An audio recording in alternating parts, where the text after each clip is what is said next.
हम स्टार्ट करने जा रहे हैं बिल्कुल नया टॉपिक। इस टॉपिक का नाम है स्पेशल पर्पस फ्रेमवर्क। तो स्पेशल पर्पस फ्रेमवर्क मतलब अगर आप यूएस गैप के अकॉर्डिंग अकाउंटिंग नहीं कर रहे हैं, सभी को पता होगा कि जो यूएस गैप है वो basically accrual basis of accounting follow करता है। क्या फॉलो करता है sir? Accrual basis of accounting. तो अगर आप अदर देन अक्रूवल बेसिस अपने फाइनेंशियल स्टेटमेंट बना रहे हैं तो उसको हम क्या बोलते हैं? Special purpose framework. ठीक है सर। तो स्पेशल पर्पस फ्रेमवर्क मतलब other than accrual basis of accounting. तो यहां पर थ्योरी भी पूछी जाती है। Special purpose framework is a non gap financial reporting framework. तो एक वर्ड है एप्लीकेबल फाइनेंशियल रिपोर्टिंग फ्रेमवर्क। जब आप सीपीए में ऑडिट पढ़ेंगे तब एक बात ध्यान रखना कि इसको हम बोलते हैं स्पेशल पर्पस फ्रेमवर्क। तो जो गैप वाला है वो क्या है? गैप एक फाइनेंशियल रिपोर्टिंग फ्रेमवर्क है।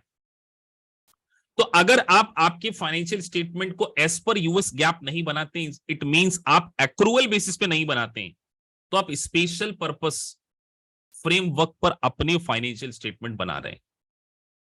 जैसे कि कैश बेसिस एक स्पेशल पर्पस फ्रेमवर्क है, कैश बेसिस ऑफ अकाउंटिंग। और एक वर्ड लिखा है मॉडिफाइड कैश बेसिस, मतलब कुछ अकाउंटिंग, कुछ स्पेसिफिक ट्रांजैक्शन की हम अक्रूवल बेसिस पे अकाउंटिंग कर लें।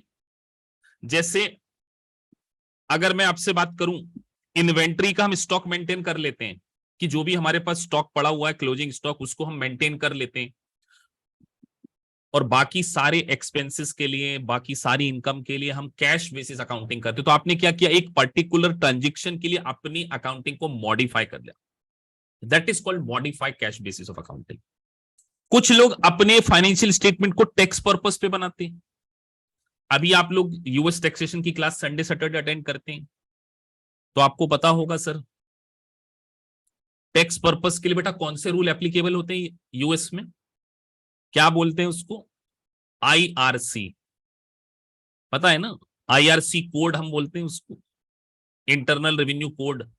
तो कुछ कंपनीज अपने फाइनेंशियल स्टेटमेंट को एज पर टैक्स रूल के अकॉर्डिंग बना रहे हैं, फिर वो यूएस गैप के अकॉर्डिंग नहीं बना रहे।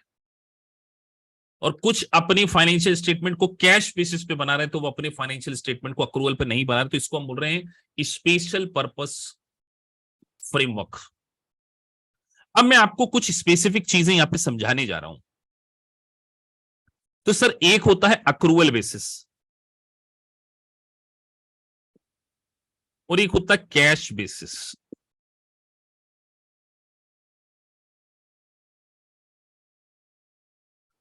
तो अगर मेरे फाइनेंशियल स्टेटमेंट कैश बेसिस से अक्रूवल बेसिस पे मुझे कन्वर्ट करना हो या अक्रूवल से कैश में कन्वर्ट करना हो तो कैसे करेंगे? इसके लिए कुछ रूल्स हम पढ़ने वाले हैं। सबसे पहले मैं आपको इनकम से रिलेटेड थिंग्स समझाने वाला हूं। इनकम से रिलेटेड, इनकम में भी हम अगर बात करें तो सेल्स के रिस्पेक्ट में अगर हमें सेल्स को रिकॉर्ड करना है, अब मैं आपसे कुछ क्वेश्चन पूछूंगा छोटे छोटे, ताकि आप बेसिक्स भी स्ट्रॉन्ग कर सकें। जैसे मान के चलिए मेरे पास ओपनिंग अकाउंट रिसीवेबल थे 90,000 के और क्लोजिंग अकाउंट रिसीवेबल हैं 70,000 के, और मैंने ड्यूरिंग द ईयर सेल्स किए लेट से 2 लाख रुपीस।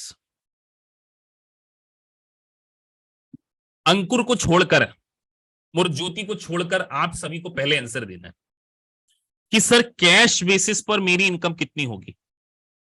मैंने अगर आपसे इतना ही पूछा, दोनों आंसर दे सकते हैं लेकिन मैं आपका आंसर नहीं, प्रोनाउंसिएशन यहां पे अनाउंस नहीं करूंगा। कैश बेसिस इनकम बताना है आपको।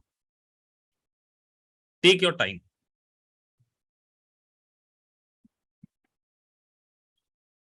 क्वेश्चन क्या पूछा सर आपने? 90,000 के अकाउंट रिसीवेबल का ओपनिंग बैलेंस था, क्लोजिंग बैलेंस था अकाउंट रिसीवेबल का 70,000 और ड्यूरिंग द ईयर मैंने 2 लाख रुपीस की सेल्स करी है और वो भी क्रेडिट करी है, क्रेडिट सेल्स लिख देता हूं।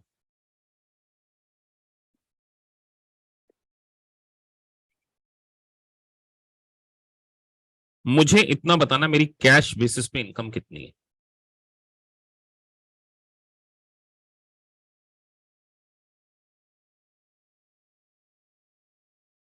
कीर्ति गुप्ता लिख रहे हैं नो इनकम। चलो कीर्ति, आपको बहुत इंप्रूवमेंट की जरूरत है। और बाकी सब लिखते जाओ बेटा, मैं आज सबके नाम ना ले लेकर बोलूंगा। शुभम लिख रहे हैं 20,000 रुपए। Shubham, you need to improve also. आपका भी आंसर आज नाम लेंगे हम सबका कि आपको क्यों बेसिक अकाउंटिंग इंप्रूव करने की जरूरत। सब बोलो बेटा, सब फटाफट लिखते चलो आंसर। निशांत 30,000 गलत। अभिषेक खंडेलवाल 70,000, अभी मैं चेक करूंगा। अविनाश तुम तो बेटा बिल्कुल रेंचो स्टाइल में चलते हो, दुनिया से हटके 2,20,000। पूरी दुनिया में सबसे हटके आंसर तुम ही देते हो सकता है तुम्हारा आंसर सही हो जाए इस बार, पर तुमने क्या लॉजिक लगाया ये मेरे को देखना है। निशांत लिख रहा है 30,000 आएगा सर, और बाकी सब। तो सबसे पहले आपको एक गोल्डन रूल पता करना है।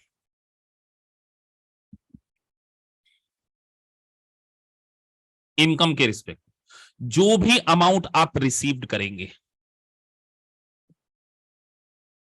वही आपकी इनकम माना जाएगा कैश बेसिस पे।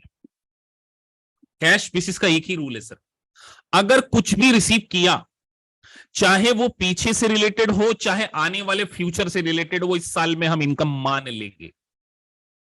बहुत कुछ आपको समझाऊंगा, मैं लंबा लेक्चर लेने वाला हूं। तो सर 90 लास्ट ईयर का पैसा लेना बाकी होगा, यही है ना ओपनिंग का मतलब 90 है। और हमने ड्यूरिंग द ईयर ये 20,000 2 लाख लिखा है ना, वो 5 0 है। कई बच्चों को 20,000 दिख गया, बोले सर इसलिए गलती हो गई, ठीक है। तो सर 90 लास्ट ईयर का लेना था, करंट ईयर में और सेल्स कर दी, मतलब 290 लेना है, उसमें से अब 70 क्लोजिंग दिखा रहा है, तो -70 कर दें, इसका मतलब क्या हुआ?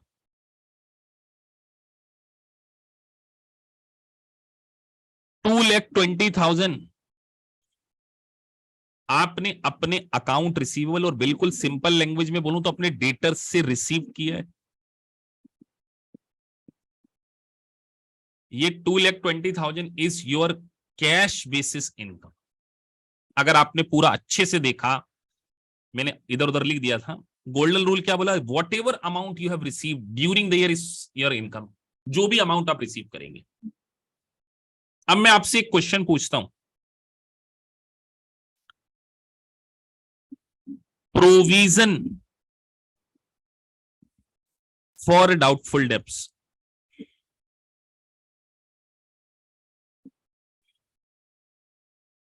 10% मैंने बनाया, कैश बेसिस ऑफ अकाउंटिंग में कितना एक्सपेंडिचर बुक करूंगा? स्ट्रेट फॉरवर्ड सभी को आंसर देना है और 1 मिनट के अंदर। ध्यान रखिए, प्रोविजन हमेशा क्लोजिंग बैलेंस पे बनता है, मैंने आपको यहां पर रूल बताया। Provision for doubtful debts cash basis पर कितना एक्सपेंडिचर बुक करूं? इमीडिएटली आंसर दीजिए, बिना सोचे समझे, सोच के देना है, sorry.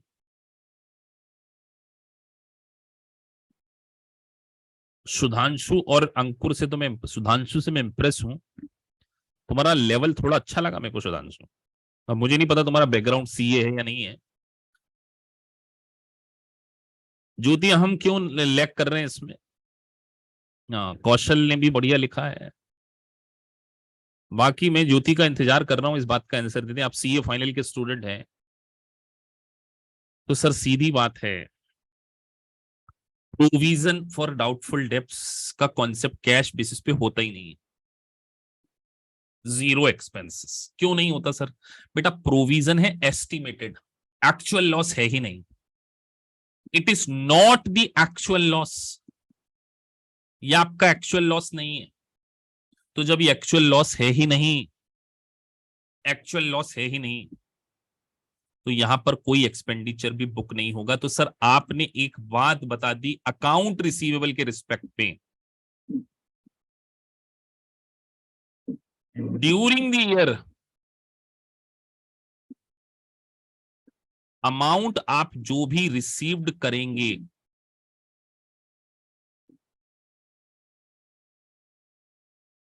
It will be your income under the cash basis. ये बात आप लिख लीजिए, कहीं पर लिखने की जरूरत नहीं है, रिकॉर्डिंग हो ही रही है लेक्चर की, हो ही रही है ना? हाँ हो रही है। During the amount receive it will be your income under cash basis, account receivable यानी डेटर्स के केस में। अब ये बात के ऊपर बुक वालों ने एक, रिव्यू प्रोवाइडर्स ने एक फॉर्मूला दे दिया, वो बच्चे रट रहे हैं। अभी वो फॉर्मूला मैं आपको दिखाऊंगा, लेकिन मैं आपको पहले समझाऊंगा, अभी दिखाऊंगा थोड़ी देर में, उसके पहले मैं आपसे एक एग्जांपल पूछूंगा।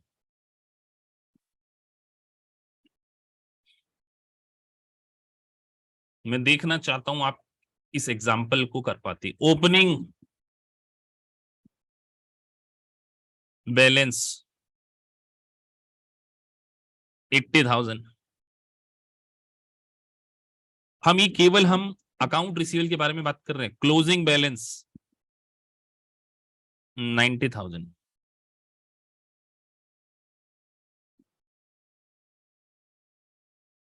Credit sales 2 lakh. क्वेश्चन समझना और आंसर देना। अगर आपने इस क्वेश्चन का आंसर दे दिया मतलब आप स्ट्रांग हो गए कॉन्सेप्चुअली। सर अभी तो आपने सिर्फ इतना लिखा कि opening balance 80, closing 90, credit sales 20,000। अब नीचे कुछ एडजस्टमेंट में लिख रहा हूं।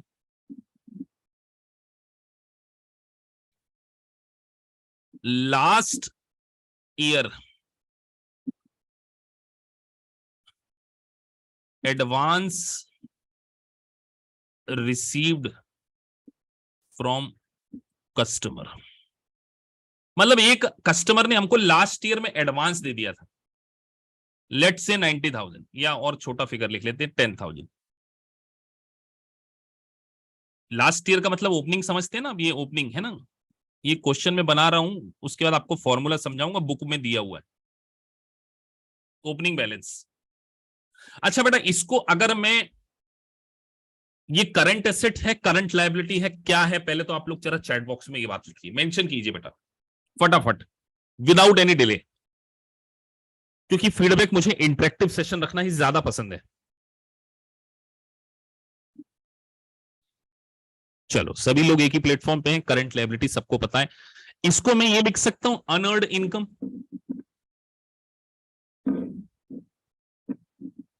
हाँ सर लिख सकते हो ना, पिछले साल किसी ने एडवांस दे दिया, रिसीव्ड, बट आपने इनकम तो अर्न की नहीं, तो ये current liabilities your unearned income. तो ये तो ओपनिंग बैलेंस है। ऐसे ही इस साल ये करंट ईयर में भी किसी ने दे दिया, इसको हम क्लोजिंग बोल दें।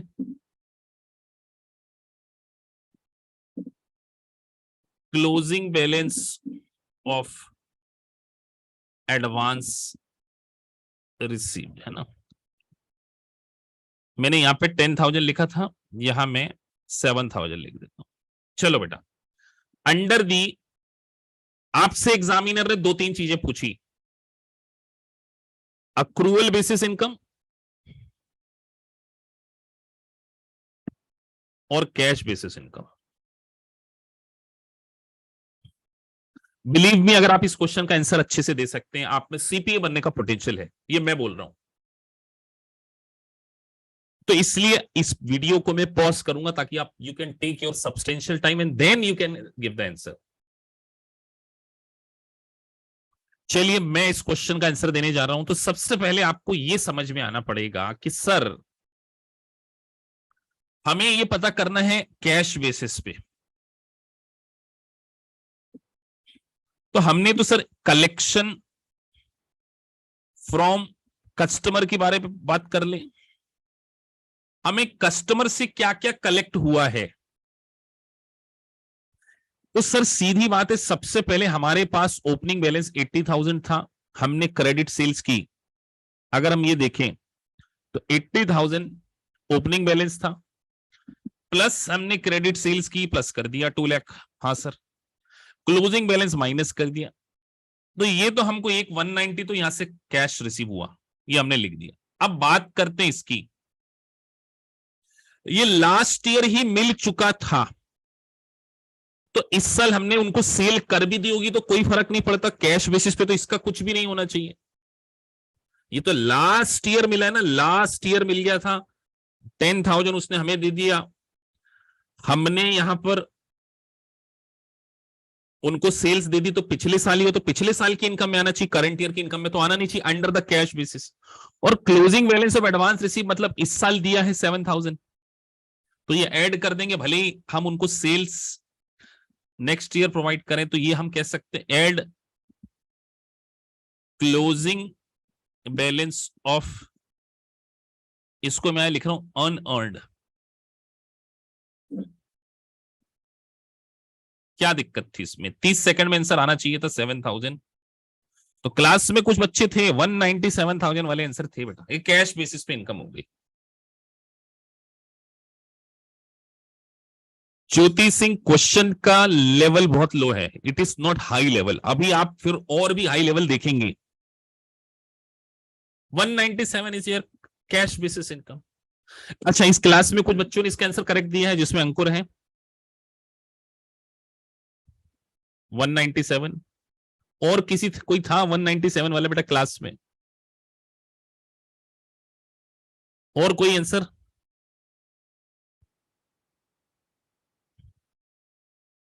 हम तो आपसे करंट ईयर की इनकम के बारे में बात कर रहे थे कि सर ये, तो ये तो सबको क्लियर हो गया ना, 190 कैसे आया sir? Opening 80 plus 2 lakh, 280 minus 90 कर दिया तो 190 आ गया। और ये हम ओपनिंग मतलब लास्ट हमने रिसीव कर लिया था, तो इस साल कैश बेसिस पे इसका कोई लेना देना नहीं, और ये करंट ईयर में रिसीव किया, क्लोजिंग मतलब करंट ईयर में, तो भले ही सर्विसेज अगले साल प्रोवाइड करेंगे, पैसा तो इसी साल रिसीव कर लिया, कैश बेसिस पे ये हो गया। सर अक्रूवल बेसिस पे कैसे करेंगे?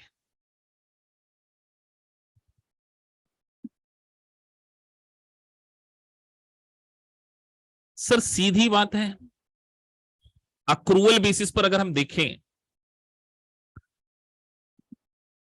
तो हमारे पास एक क्रेडिट सेल है करंट ईयर की है, बस इसमें बच्चे गड़बड़ कर सकते हैं। करंट ईयर की सेल्स हैं 2 लाख, तो मुझे बताइए जो लास्ट ईयर हमको एडवांस लिखा था वो इसमें इंक्लूड होगा या नहीं होगा, बस इस बात का आंसर दीजिए, आपको क्या लगता है? हुँ? ये लास्ट ईयर हमको 10,000 मिल गया था, ये सेल्स के अंदर इंक्लूड होगा कि नहीं होगा? सुधांशु लिख रहे हैं नहीं होगा।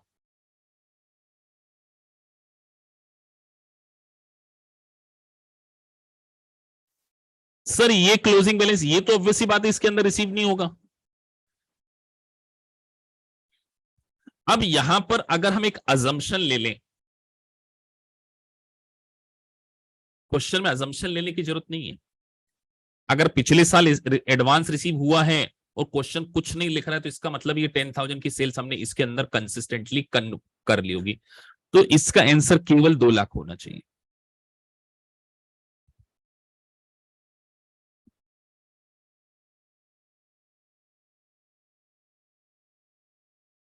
अरे लास्ट ईयर पैसा मिल गया तो सेल करंट ईयर की, करंट ईयर की क्रेडिट सेल की ऑलरेडी उसके अंदर इंक्लूडेड है, तो यहां पर अक्रूवल बेसिस पर इनकम थी 2 लाख, और इस क्वेश्चन का परफेक्ट आंसर दिया है अंकुर ने। तो देखिए, मैं कई बार अपने वीडियोस में बोलता रहता हूं कि सीए लोग थोड़ा सा आसानी से इसको क्लियर कर लेते, बिकॉज वो लेवल को सोचते। इसका ये बिल्कुल मतलब नहीं है कि आप लोग उस लेवल पर नहीं पहुंच सकते, पहुंच सकते हो बेटा, लेकिन आपको सोचना आना चाहिए, कंसेप्चुअल क्लियरिटी होना चाहिए। सर पिछले साल की अनअर्न्ड इनकम थी, पिछले साल कोई चीज एडवांस मिल गई होगी तो इस साल सेल कर दी होगी, और क्वेश्चन में अगर सेल दी तो ऑलरेडी इंक्लूड होगा। तो आप देखिए हम कर क्या रहे हैं, मैंने क्या बोला था, इस चैप्टर में मास्टरी मतलब आप में एक पोटेंशियल है, तो अंकुर ने आंसर बिल्कुल ठीक दिया है। बाकी मैं एफर्ट से खुश हूं कुछ बच्चों के जिन्होंने एटलीस्ट ट्राई किया। सुधांशु मित्तल का भी आंसर कैश बेसिस पे ठीक था, कौशल झा 193 पे थे, तो बस बाकी सब हम्म Yes, Ankur, mention your confusion. What is the confusion behind this? Question में थोड़ा सा अजम्पशन है, थोड़ा सा अजम्पशन है सर। अब हम इस अजम्पशन को एक अकाउंट बनाकर भी सॉल्व कर सकते थे। ऐसे सोचो, एक ओपनिंग बैलेंस, मैं आपको थोड़ा सा लेजर बना के समझाऊंगा, है ना, ledger. Opening balance of debtors किस साइड आता है, सबको पता है ना, 80,000 और 90,000, ये तो सबको पता है ना कि ओपनिंग बैलेंस डेबिट साइड आता है 80,000, क्लोजिंग बैलेंस इस तरफ लिखेंगे, क्लोजिंग बैलेंस। थोड़ा सा इंडियन टच दे रहा हूं बेटा। हाँ सर, सेल्स कर दी, क्रेडिट सेल्स। अब सर अनर्ड लाइबिलिटी, लाइबिलिटी थी वो, तो इसका बैलेंस हम यहां पर क्रेडिट साइड लिख लें, ओपनिंग बैलेंस। देखो एक ओपनिंग बैलेंस और लिख रहा हूं, ऐसे भी करते हैं कई लोग। तो opening balance of honoured income कितना था हमारा, 10 और 7 ना, यहाँ 10 और 7 लिख दिया। ये सर ओपनिंग बैलेंस लायबिलिटी का है ना, क्रेडिट साइड।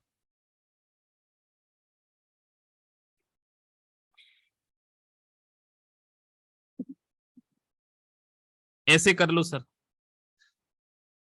ऐसे भी कर सकते।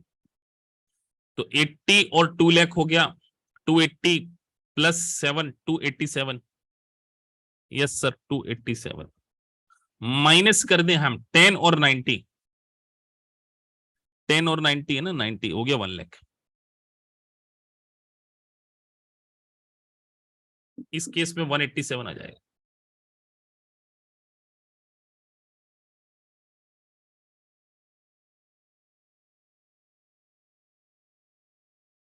तो सर 10,000 का फर्क पड़ गया, 187। लेकिन मैंने एक अजम्पशन क्या ले लिया, अजम्पशन मैंने उसमें वो ले लिया कि ये वाला सेपरेट ही है। तो कई बार ऐसे कंफ्यूजन हो सकते हैं। तो सर एग्जामिनर भी इतना समझदार होगा, वो आपको फिर 187 आंसर में नहीं देगा। ये भी ध्यान रखना, अगर वो दे रहा है तो फिर 187 इज द करेक्ट आंसर। मैं तो देखना चाहता था कि आप दोनों आंसर ला सकते हैं कि नहीं ला सकते। बेटा कई बार आपको ना कॉन्सेप्चुअली क्लियर आना होना चाहिए। हम तो सीधे इसको मान रहे हैं कि इसमें इंक्लूडेड है, इसमें। देखो कई बार आपका एक एमसीक्यू गलत हो जाए, लेकिन अगर आप कंसेप्चुअली रॉन्ग हो गए तो इसका मतलब आप अपने प्रिंसिपल से डिविएट हो रहे हो। जो आपने सीखा है लॉजिकली, उससे डिविएशन नहीं चाहिए मुझे। तो 187 एंड 197 वॉट एवर जो भी आंसर आया था, बोथ आर करेक्ट, अगर मैं ऊपर एक अजम्पशन ना लूं तो। तो फिर मुझे देखा जाए तो यहां पर सर 190 माइनस 3 करना चाहिए कि मेरी एक वो कम हो रही है 3000, यहां से मुझे माइनस करना चाहिए। तो वो एक अजम्पशन था इस कारण। तो 187 और 197 मैं, क्योंकि ये क्वेश्चन मैंने फ्रेम किया राइट नाउ सिर्फ आपके कॉन्सेप्ट को डेवलप करने के लिए। तो सर बुक में ऐसा एक फॉर्मेट बनाकर आपको दिया हुआ है, रिव्यू प्रोवाइडर से एक बुक में फॉर्मेट बनाकर दे देते हैं, तो रटने वाले स्टूडेंट को भी मैं यहां पर समझा दे रहा हूं। तो आपको अगर बुक में हिसाब से ये फॉलो करना है, ये कैश बेसिस रेवेन्यू से, अब देखो उन्होंने क्या दे दिया, conversion of cash to accrual. अगर रेक्टिफिकेशन करेंगे भूल जाएंगे, कैश बेसिस में एंडिंग एयर प्लस कर देते हैं, बिगिनिंग माइनस कर देते हैं, एंडिंग अनर्ड। ये प्लस माइनस ये कॉन्सेप्ट में रटाने का काम मेरे फितरत में नहीं है, लेकिन बुक में दिया हुआ है। तो फिर आप बोलो सर आपने तो बुक से पढ़ाया नहीं, कल को आप बोल दो ऐसा, तो मैंने यहाँ लिख दिया, लेकिन मैं ऐसे कॉन्सेप्ट नहीं समझा सकता। ये रिव्यू प्रोवाइडर्स समझाते हैं ऐसे कॉन्सेप्ट।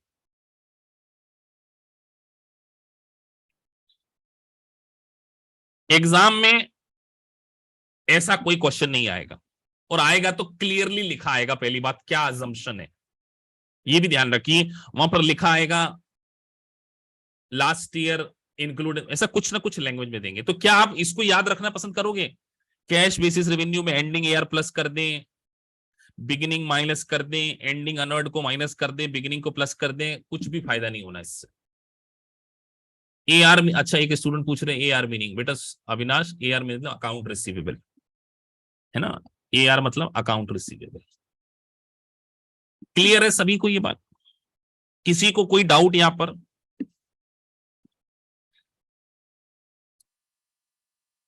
अब एक conversion of cash basis to accrual basis का कॉन्सेप्ट मैं आपको और समझाने जा रहा हूं एक्सपेंसेस के रिस्पेक्ट में।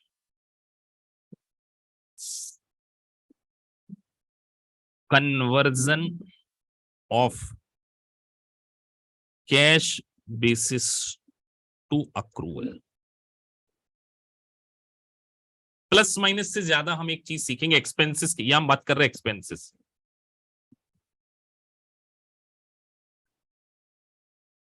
कितने स्टूडेंट को ये नहीं पता अक्रूड एक्सपेंसेस क्या होता है?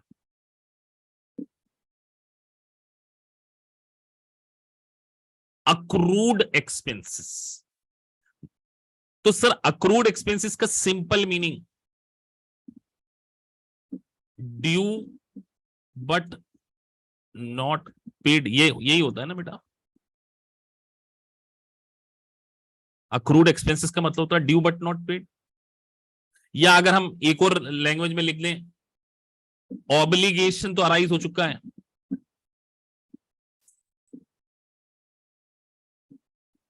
बट स्टिल नॉट पेड, आपने ऑब्लिगेशन अपने ऊपर ऑब्टेन कर लिया है, तो ऑब्लिगेशन आ चुका है बट स्टिल नहीं पे करा है, तो यहां इसको एक और बेटर लैंग्वेज लिखे, इनकर्ड बट नॉट पेड।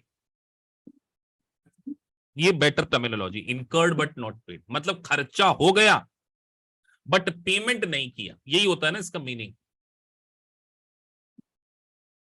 इसको रिसीव में मत डालो बेटा कौशल, आप रिसीव लिख रहे हैं, अभी हम बात कर रहे हैं एक्सपेंसेस, तो एक्सपेंसेस रिसीव नहीं होते, एक्सपेंसेस का हमें पेमेंट करना पड़ता है। ठीक है सर, तो एग्जाम्पल हम समझा देते हैं बहुत सिंपल सा। आपने एक प्रॉपर्टी रेंट पे ले ली बेटा, और लेट से 1 जनवरी को ले ली, 1 जनवरी 2020 को आपने एक प्रॉपर्टी रेंट पे ले ली, और आपका लैंडलॉर्ड से डिसीजन हुआ कि $1000 पर मंथ रेंट पे करेंगे। अब आपने एक्चुअल जो पेमेंट किया है वो 9000 की है। अभी हम बात कर रहे हैं ये जनवरी 2020 में, तो इसका मतलब सर कैश बेसिस पे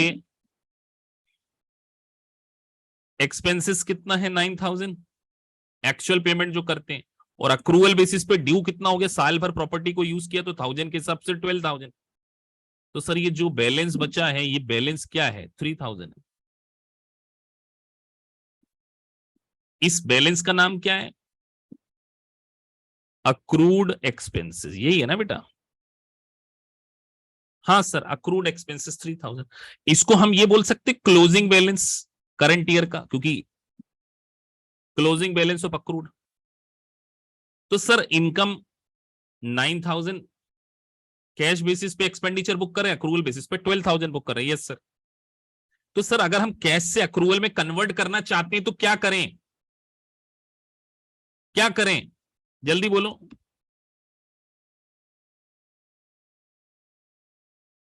हम्म, सर रटा नहीं रहे, समझा रहे हैं। एड क्लोजिंग बैलेंस ऑफ,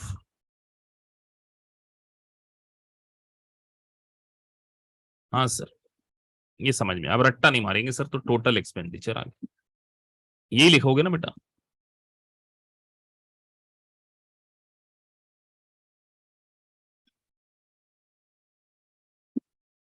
किसी को कोई दिक्कत बेटा समझने में, आना नहीं चाहिए इसकी दिक्कत, अगर आ रही है तो इससे बिलो नहीं जा सकते। आगे बढ़े सर, ये बात हो रही थी 2020 की, थोड़ा सा कलर चेंज कर लेते तो याद रहे आपको कि सर 2020 के पॉइंट ऑफ व्यू से आप यहाँ पर बात कर रहे थे। हाँ सर, ये बात हो रही थी 2020 की, अब हम 2021 में आ गए, वही प्रॉपर्टी के रिस्पेक्ट, वही मकान मालिक, हमने हमने उसको इस साल पेमेंट करना है, तो एक तो 3000 हम क्या करेंगे, लास्ट ईयर का पे करेंगे ना उसको। तो अब अगर आप देखो, तो वही आपने किराया लिया, तो अक्रूवल बेसिस पे, अक्रूवल बेसिस पर आप अगेन 12000 क्या करोगे, एक्सपेंडिचर बुक करोगे कि नहीं करोगे।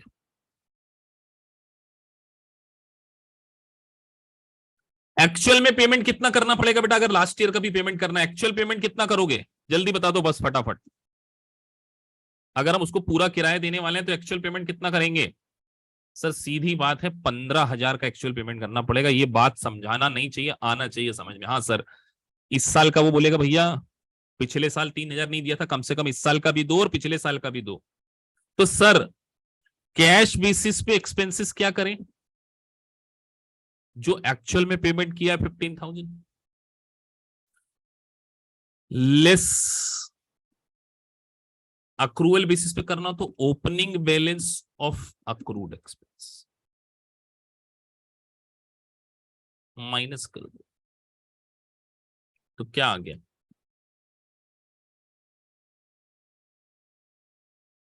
Accrual basis. आगे समझ में कि नहीं आ गया? तो सर सीधा बुक वालों ने एक फॉर्मूला लिख के क्यों दे दिया हमको? उन्होंने एक फॉर्मूला लिख के दे दिया, कैश बेसिस एक्सपेंसेस ऐड कर दो। वो रटा देते हैं, बोले वो समझाते नहीं, ऐड। अब पिछले साल का जो एक्सपेंडिचर था वो तो पिछले साल का था, इस साल पेमेंट किया होगा। सॉरी, यहां पे आएगा क्लोजिंग अक्रूड एक्सपेंसेस, लेस कर दो ओपनिंग।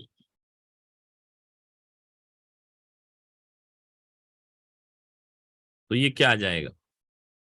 ये जो आएगा प्लस माइनस करके expenses on accrual basis, plus minus करके जो निकालोगे वो ये आ जाएगा। अब एग्जामिनर कई बार ऐसे दे देगा, एक्सपेंसेस ऑन अक्रूवल बेसिस, तो जस्ट इससे इस पे जाना है तो क्या कर देंगे? Add opening balance of accrued expenses less closing balance.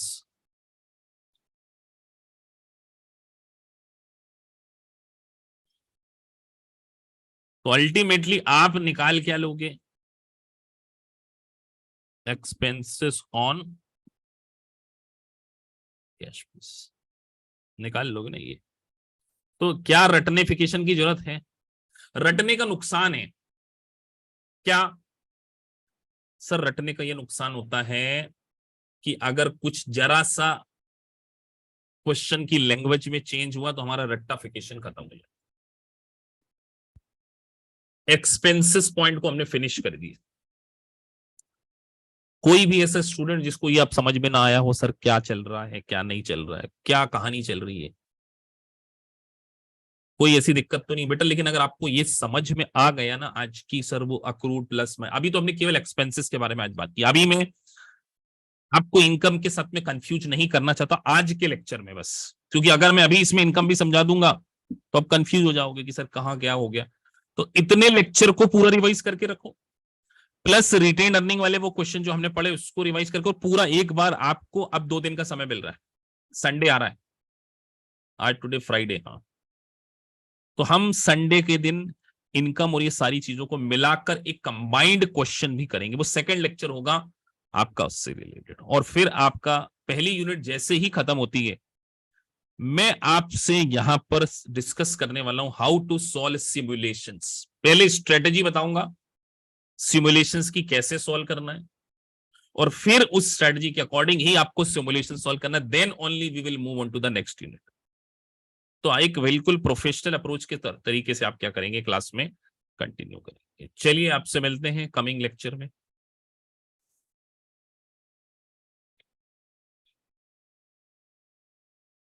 Yes Sudhanshu, just आप 5 मिनट में आ जाओ, ठीक है? तो 5 मिनट्स के अंदर, कल भी मैं आपका वेट कर रहा था तो आप शायद नहीं आ पाए थे या कुछ इश्यू हो गया होगा, है ना। तो जो कल आपको आईडी दिया था उसी से जुड़ना आप, क्योंकि अभी वाला आईडी तो दूसरा था शायद, है ना। जस्ट 5 मिनट्स में आ जाइए आप।